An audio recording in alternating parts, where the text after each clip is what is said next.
नमस्कार दोस्तों, सर जी क्लासेस में आपका स्वागत है। तो हम लोग इम्पोर्टेंट जनरल साइंस के क्वेश्चन सीरीज डिस्कस कर रहे थे एसएससी जे और सीएचएसएल एग्जाम के लिए। तो देखिए प्रीवियस क्लास में मैंने आपको 7 नंबर का सेट जो है वो कराया था, जिसमें कि हमने काफ़ी इंपॉर्टेंट क्वेश्चन को डिस्कस किए हुए थे। और उसके आगे का हम लोग आज जो है सेट 8 को हम लोग आज इसमें देखेंगे क्वेश्चंस को। इस तरीके से हम लोग जो है बहुत सारे क्वेश्चन को डिस्कस करेंगे आपका एग्जामिनेशन तक, जिससे कि आपका जो है जनरल साइंस का जो पोर्शन है वो आपका काफ़ी अच्छे से तैयारी हो जाए। हम लोग इसका थ्योरी क्लास ऑलरेडी जैसे हमने स्टार्ट किया हुआ है, जिसमें कि हमने बायोलॉजी और केमिस्ट्री इन दोनों का तो पूरा कंप्लीट लेक्चर्स विद पीडीएफ हमने आपको ऑलरेडी प्रोवाइड कर दिया है। तो आप लोग उसको देखते चलिए और बाकी क्वेश्चन सीरीज भी करते चलिए। तो इस तरीके से आपका पूरा अच्छे तरीके से रिवीजन आपका हो जाएगा। तो चलिए स्टार्ट करते हैं हम लोग। और देखिए इसके पहले के जितने भी सेट हमने कवर किया हुआ है, यानी कि जो आपका अप टू सेट नंबर जो 7 तक हो चुका है, तो हमने उसका अलग से प्लेलिस्ट बना दिया है। तो आप लोग प्लेलिस्ट में सर्च करना, आपको सारे वीडियोस मिल जाएंगे। बहुत से लोगों को वीडियो फाइंड करने में प्रॉब्लम होती है, तो आपको डिस्क्रिप्शन बॉक्स में भी लिंक दिया हुआ है, तो वहाँ से भी जाके आप लोग बिल्कुल ईजिली देख सकते हैं इसको। तो चलिए यहाँ पे क्वेश्चन डिस्कस करते हैं। तो देखिए यहाँ पे क्वेश्चन नंबर 106 नंबर का आपका है यहाँ पे, a device for measuring wind speed and direction is. तो इसमें आपको बताना है कि वो कौन सा डिवाइस है जिससे हम लोग विंड स्पीड और डायरेक्शन दोनों एक साथ यहाँ पे जो है मेजर कर सकते हैं हम लोग। तो इसका देखिए राइट आंसर आपका हो जाएगा ऑप्शन 3 हो जाएगा, इसका एनीमोमीटर हो जाएगा। तो एनीमोमीटर जो है तो इस ये हम लोग यूज़ करते हैं विंड स्पीड को मेजर करने के लिए, और साथ में इसमें देखिए डायरेक्शन भी मेजर करने के लिए लगा रहता है। जैसा कि आप यहाँ फिगर में आप देख सकते हैं, ये एक एनीमोमीटर का दिया हुआ है। तो इसमें देखिए यहाँ पे जो इंडिकेटर जो लगा रहता है, तो इससे हम लोग विंड का स्पीड मेजर करते हैं हम लोग। और साथ में ये जो लगा रहता है इसके ऊपर में, तो इससे हम लोग डायरेक्शन मेजर करते हैं विंड का। तो ये दोनों चीज़ जो है इसमें रहते हैं एनीमोमीटर में। और वहीं पे देखिए एक आपका होता है विंड वैन होता है। तो ये जो है सिर्फ केवल डायरेक्शन को मेजर करने के लिए यूज़ किया था। ये जो है आपका विंड का स्पीड मेजर नहीं कर पाता है। तो जिसमें कि इसके ऊपर में यहाँ पे जैसे इसको हम लोग अदर नेम से भी बोलते हैं, हम लोग विंड कॉक भी इसको बोला जाता है। तो ये जो है आपका जैसे डायरेक्शन दिखाता है विंड का। तो ये आपका जैसे क्वेश्चन में अगर पूछा जाए आपसे कि केवल डिवाइस हम लोग यूज़ करते हैं कि इसका जो डायरेक्शन को सिर्फ मेजर करे, तब आपका रहेगा आंसर विंड वैन आपका, जो कि ऑप्शन 4 में दिया हुआ है। लेकिन अगर विंड स्पीड और डायरेक्शन दोनों मेजर करने के लिए रहे, तब आप लोग एनीमोमीटर को मार्क आप लोग यहाँ पे कर सकते हैं। फिर नेक्स्ट देखिए कि dash keeps the planets in motion in the respective orbits. तो देखिए जितने भी प्लैनेट्स होते हैं, तो वो आप जानते हैं कि अपने ऑर्बिट में वो मोशन में रहते हैं, यानी कि रोटेट करते हैं ये। तो ये किसके चलते होती है? तो इसके लिए देखिए रिस्पॉन्सिबल होता है जो सन के द्वारा जो ग्रेविटेशनल फोर्स एक्सर्ट की जाती है जितने भी प्लैनेट्स होते हैं, तो उसके चलते जो है जितने भी प्लैनेट्स हैं वो अपने रिस्पेक्टिव ऑर्बिट में मोशन में रहते हैं। तो राइट आंसर इसका आपका हो जाएगा ग्रेविटेशन, और साथ में सेंट्रीफ्यूगल फोर्स भी लगती है सन के द्वारा। तो राइट आंसर ऑप्शन 4 आपका हो जाएगा। अब ये देखिए जो सोलर सिस्टम है, तो वहाँ पे जो है ग्रेविटेशनल फोर्स के अलावा जो सन की तरफ जो एक्सर्ट की जाती है, इसके अलावा वहाँ पे और कोई भी फोर्स नहीं एग्जिस्ट करती है वहाँ पे, जिसके चलते जो है कि उनको स्टॉप कर सके जितने भी प्लैनेट्स होते हैं। तो वो जो रोटेट करते हैं अपने रेस्पेक्टिव ऑर्बिट में, तो वो जो है सिर्फ सन के जो ग्रेविटी होती है तो उसके चलते होती है। फिर नेक्स्ट देखिए पूछा गया है इसमें कि ऊल इज अ। तो ऊल जो है यहाँ पे ये क्या है? तो ऑप्शन में देखिए आपका दिया हुआ है पोलीएमाइड, पॉलीमर है, नेचुरल पॉलीएमाइड, या फिर ये फाइबर है। तो इसका देखिए राइट आंसर ऑप्शन 3 हो जाएगा, ये नेचुरल पॉलीएमाइड है। तो देखिए पॉलीएमाइड जो होते हैं, तो ये एमाइड ग्रुप के जैसे बहुत सारे लिंकेज होते हैं, तो उनके चलते एक पॉलीमर बनती है। तो इस तरीके से जैसे कि देखिए जो पॉलीमर जो पॉलीएमाइड होते हैं, तो ये कुछ सिंथेटिक भी होते हैं, यानी कि मैन मेड होते हैं, और कुछ जो होते हैं नेचुरल भी होते हैं। तो नेचुरल जैसे पॉलीएमाइड का एग्जांपल आपका ऊल हो गया, और बाकी जो आर्टिफिशियल जो क्रिएट किए हैं, तो उसका जैसे आपका एग्जांपल एक्राइलिक हो गया। तो इस तरीके से बहुत सारे ये टाइप्स के होते हैं ये। तो पॉलीएमाइड में आपका क्या रहेगा, एमाइड ग्रुप के बहुत सारे जो है मतलब कि रिपीटिंग यूनिट्स रहते हैं, जिसको हम लोग मोनोमर बोलते हैं। और वहीं जो पॉलीमर आपका है, तो पॉलीमर हम लोग बोलते हैं कि ऐसे सब्सटेंस को जो कि बहुत सारे रिपीटिंग यूनिट से मिलकर बने हुए रहते हैं, छोटे छोटे रिपीटिंग यूनिट, जिनको कि हम लोग मोनोमर उसको बोलते हैं हम लोग। फिर नेक्स्ट देखिए कि elements having the same atomic number but different mass number are called. यानी कि ऐसे एलिमेंट्स कि जिनका जो है एटॉमिक नंबर सेम होता है लेकिन मास नंबर डिफरेंट होता है, तो इसको हम लोग क्या बोलते हैं? तो इसको देखिए बोला जाता है आइसोटॉप्स बोला जाता है। तो राइट आंसर ऑप्शन 2 हो जाएगा आपका यहाँ। अब आइए हम लोग यहाँ पे आइसोटॉप्स, आइसोबार और आइसोटोन्स क्या होते हैं ये हम लोग समझेंगे। तो देखिए आइसोटॉप्स हम लोग बोलते हैं कि जिसमें जो है एटॉमिक नंबर सेम होते हैं लेकिन मास नंबर डिफरेंट होती है। अब ये कैसे होता है, यहाँ पे आप फिनोमिना को समझिए। देखिए कोई भी जैसे अब आपने एटम के बारे में स्टडी किया होगा, तो एटम के जैसे फंडामेंटल पार्टिकल्स होते हैं उसके इलेक्ट्रॉन, प्रोटॉन और न्यूट्रॉन। तो जो एटम्स होते हैं उसके न्यूक्लियस के अंदर में प्रोटॉन और न्यूट्रॉन्स प्रेजेंट रहते हैं, और इसके बाहर जो है इलेक्ट्रॉन रिवॉल्व करते रहते हैं। तो इसके अंदर में जैसे कि प्रोटॉन और न्यूट्रॉन जो प्रेजेंट है, तो इसके जो टोटल नंबर होते हैं उसी को हम लोग मास नंबर बोलते हैं। तो अब देखिए जैसे आइसोटॉप्स हम लोग बोलते हैं, उसको बोलेंगे कि दो एटम होंगे जिनका कि सेम नंबर ऑफ प्रोटॉन होगा, क्योंकि देखिए प्रोटॉन से ही हम लोग डिफाइन करते हैं एटॉमिक नंबर को। तो दो प्रोटॉन मतलब कि दो एटम ऐसे होंगे कि जिनका जो है नंबर ऑफ प्रोटॉन की संख्या जो होगी वो इक्वल होगी, लेकिन उनमें न्यूट्रॉन की संख्या जो होगी वो अलग अलग होगा। तो ऐसे एटम को बोलेंगे हम लोग आइसोटॉप्स बोलेंगे इसको। और वहीं पे जो आइसोबार्स है, तो आइसोबार्स हम लोग बोलते हैं ऐसे एटम को कि जिनका सेम एटॉमिक मास होती है, लेकिन उनका जो एटॉमिक नंबर होगा वो डिफरेंट होगा। तो इसमें देखिए उसको बोलेंगे हम लोग आइसोबार्स बोलेंगे। तो इस केस में यहाँ पे क्या होगा कि देखिए जैसे प्रोटॉन प्लस न्यूट्रॉन की संख्या जो होगी वो इक्वल होगा दो एटम का, लेकिन उसके अंदर में प्रोटॉन की संख्या जो होगी वो अलग अलग हो सकता है इसके अंदर में, तो वो उस बोलेंगे हम लोग उसको आइसोबार्स बोलेंगे। और ये चीज़ सारा चीज़ हमने केमिस्ट्री वाला जब क्लास हमने आपको कराया था, तो उसमें हमने इसको बहुत ही अच्छे से समझाया हुआ है, कोई भी एग्जाम्पल के साथ में, तो वहाँ पे आप लोग और अच्छे से समझ सकते हैं। और वहीं पे देखिए जो आइसोटोन्स होते हैं, तो ये ऐसे एटम्स होंगे कि जिसमें कि जो नंबर ऑफ न्यूट्रॉन्स जो होते हैं वो सेम होते हैं, लेकिन नंबर ऑफ प्रोटॉन जो होते हैं वो अलग अलग होते हैं। तो उनको बोलेंगे हम लोग आइसोटोन्स बोलते हैं हम लोग। तो ये सारा चीज़ जो है आपको यहाँ पे ध्यान रखना है। और मास नंबर जैसे आपने स्टडी किया होगा कि ये होता है कि नंबर ऑफ प्रोटॉन और न्यूट्रॉन्स को जब मिला देते हैं हम लोग, दोनों का ऐड कर देते हैं, तो वो मिलता है मास नंबर।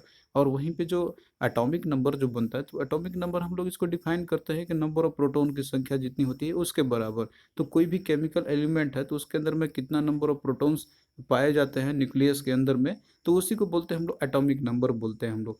और ये देखिए जैसे कि कोई अनचार्ज एटम अगर रहता है कोई, तो उसमें देखिए जो नंबर ऑफ जो एटॉमिक नंबर जो होते हैं उसके यहाँ पे, तो वो जो है नंबर ऑफ इलेक्ट्रॉन्स के भी बराबर कभी कभार हो जाते हैं। तो कभी इसी में आपको देखिए प्रोटॉन और इलेक्ट्रॉन की संख्या आपको बराबर देखने को मिल सकते हैं। तो ये अनचार्ज एटम में होते हैं इस तरीके से। बट जो एटॉमिक नंबर की जो एग्जैक्ट डेफिनेशन है कि वो कितना नंबर ऑफ प्रोटॉन एग्जिस्ट करता है उसके न्यूक्लियस के अंदर में, तो उसी से डिफाइन करते हैं हम लोग एटॉमिक नंबर को। तो आई होप कि ये चीज़ अब आप लोग क्लियरली समझ गए होंगे। नेक्स्ट क्वेश्चन देखिए कि turbine harness dash to convert it into electrical energy. तो इसमें देखिए टरबाइन के बारे में आपसे पूछा गया हुआ है कि जैसे टरबाइन जो है जो ये रोटेट करता है, जैसे कि यदि आपने हाइडल पावर प्लांट में आपने देखा होगा कि जैसे वाटर जो है एट ए ग्रेट हाइट से जो वाटर उसके ऊपर फॉल करती है, तो फिर जो है वाटर के जैसे उसके अंदर में जो मैकेनिकल एनर्जी रहती है तो उसको वो कन्वर्ट करता है इलेक्ट्रिकल एनर्जी में। तो यहाँ पे सेम चीज़ वही आपसे पूछा गया हुआ है। तो यहाँ पे जैसे टरबाइन जो है तो ये जो है मैकेनिकल एनर्जी को इलेक्ट्रिकल एनर्जी में कन्वर्ट करता है, और उसके बाद फिर जो है हम लोग इलेक्ट्रिसिटी जो है उसके थ्रू सप्लाई करते हैं पूरे जितने भी डिस्ट्रीब्यूटेड रीजन्स रहते हैं उसके आसपास में। तो इसका देखिए राइट आंसर आपका हो जाएगा ऑप्शन 2 हो जाएगा कि ये जो है मैकेनिकल एनर्जी को इलेक्ट्रिकल एनर्जी में कन्वर्ट करता है। तो इस तरीके से बहुत सारे एग्जाम्पल्स आपके होते हैं, जैसे कि इलेक्ट्रिक मोटर का हो गया, इलेक्ट्रिक जनरेटर का हो गया। इसके अलावा और भी बहुत सारे चीज़ होते हैं कि जिनका आपको एनर्जी का ट्रांसफॉर्मेशन ये किस में मतलब कि कौन से कौन में कन्वर्ट होता है। तो इनसे क्वेश्चन आपके पूछे जाते हैं आपके, तो वो सब भी आप लोग ध्यान रखना आप लोग। फिर नेक्स्ट क्वेश्चन देखिए कि dash is the simplest aromatic hydrocarbon. तो इसमें से आपको बताना है कि सबसे सिंपलेस्ट एरोमेटिक हाइड्रोकार्बन्स कौन सी है।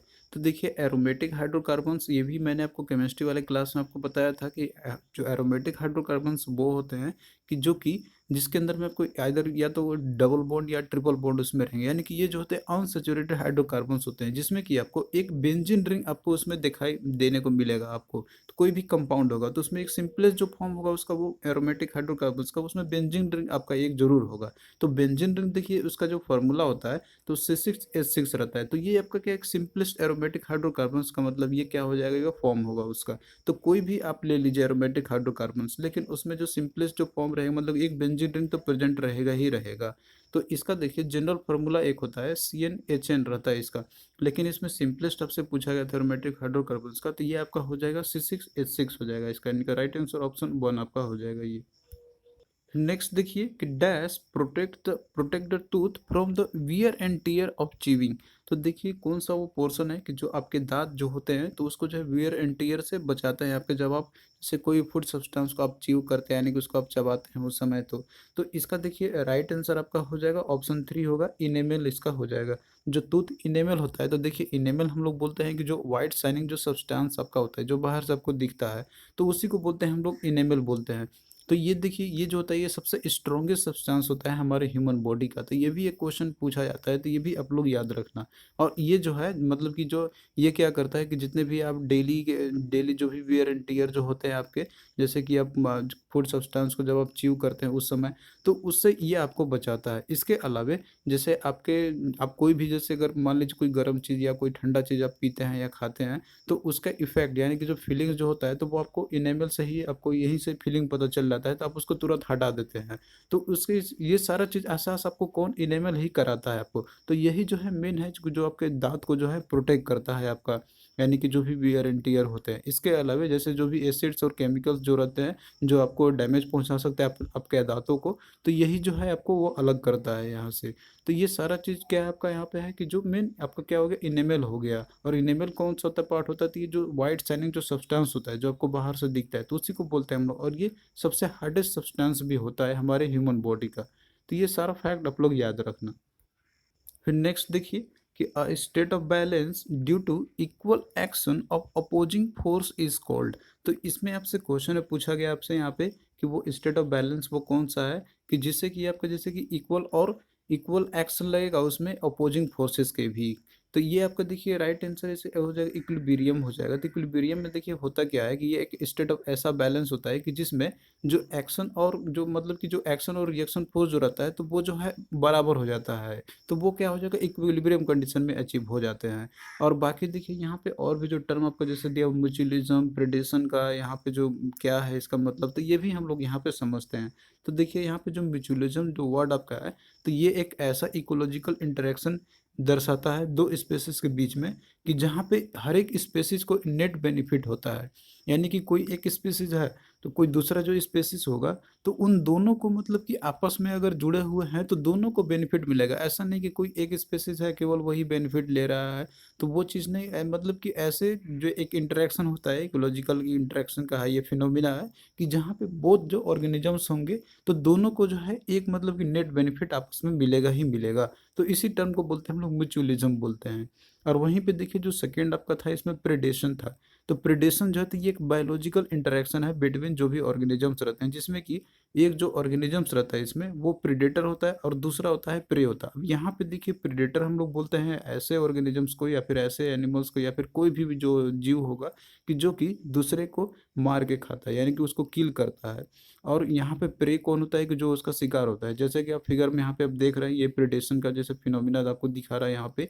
तो इसमें क्या होगा कि एक जो ऑर्गेनिजम्स है जैसे कि यहाँ पे आप देख रहे हैं कि ये जो है ये प्रीडेटर है, यानी कि ये किल करने के लिए जा रहा है किसी को। जैसे आप मान लीजिए यहाँ पे हिरन है जो इसका शिकार करने वाला है, तो यहाँ पे ये प्रेडेटर हो गया और ये इसका प्रे हो गया। प्रे मतलब कि इसका शिकार होता है। तो ये इस टर्म को बोलते हैं हम लोग प्रिडेशन बोलते हैं। तो ये एक बायोलॉजिकल इंटरेक्शन है।